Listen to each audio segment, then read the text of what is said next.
Assalamualaikum warahmatullahi wabarakatuh. Perkenalkan, nama aku Khairul Ihsan dari kelas 10C Broadcasting dan Perfilman. Hari ini saya akan membahas tentang biografi seorang tokoh seniman Indonesia. Apakah kalian pernah melihat lukisan ini? Kalau pernah, apakah kalian tahu siapa yang melukis lukisan tersebut? Lukisan itu dilukis oleh Basuki Abdullah, pelukis yang sangat terkenal pada masa penjajahan. Tanpa berlama-lama lagi, mari kita bahas biografi Basuki Abdullah.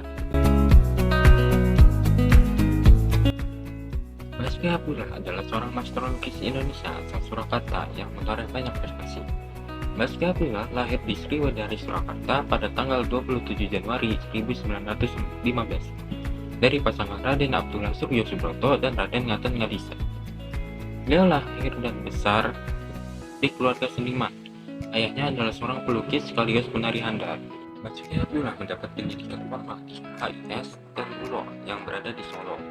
Basuki Abdullah mendapat beasiswa untuk melanjutkan pendidikannya di KABK yang berada di Den Haag, Belanda.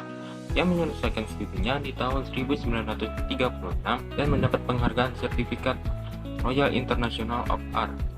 Setelah bersekolah di Belanda, ia melanjutkan studinya di beberapa sekolah seni rupa di Eropa seperti di Paris dan Roma.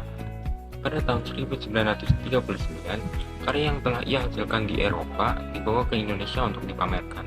Pameran itu dilakukan di beberapa kota, di antaranya adalah di Surakarta, Semarang, Surabaya, Yogyakarta, Jakarta, Bandung, dan Medan. Pada masa pendudukan Jepang di Indonesia, ia bergabung dalam organisasi Putra atau Pusat Tenaga Rakyat yang dibentuk pada tanggal 19 Maret 1943. Dalam organisasi itu, ia bertugas sebagai guru seni lukis. Beberapa muridnya adalah Kusnaidi dan Zaini. Selama masa kemerdekaan hingga beberapa tahun setelahnya, Basuki diketahui tinggal di Eropa dan aktif menggelar pameran di Belanda dan Inggris antara 1945 sampai 1949. Bahkan Basuki berhasil memenangkan sayembara melukis Ratu Juliana, mengalahkan 87 pelukis Eropa yang menjadi peserta dan dalam kompetisi tersebut.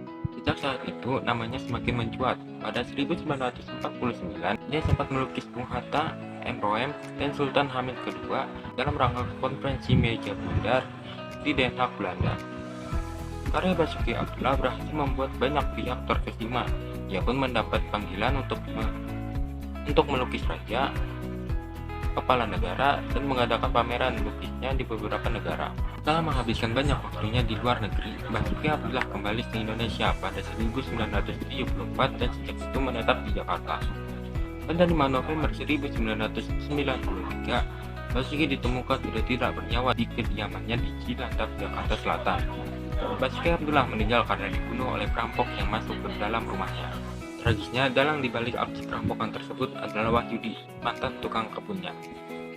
Dari perjalanan hidup beliau, terlihat bahwa beliau adalah seorang yang pekerja keras dan pantang menyerah. Juga memiliki bakat yang luar biasa dalam bidang kesenian. Dari Basuki Abdullah, kalau ada salah kata atau informasi yang kurang, saya mohon maaf. Wassalamualaikum warahmatullahi wabarakatuh.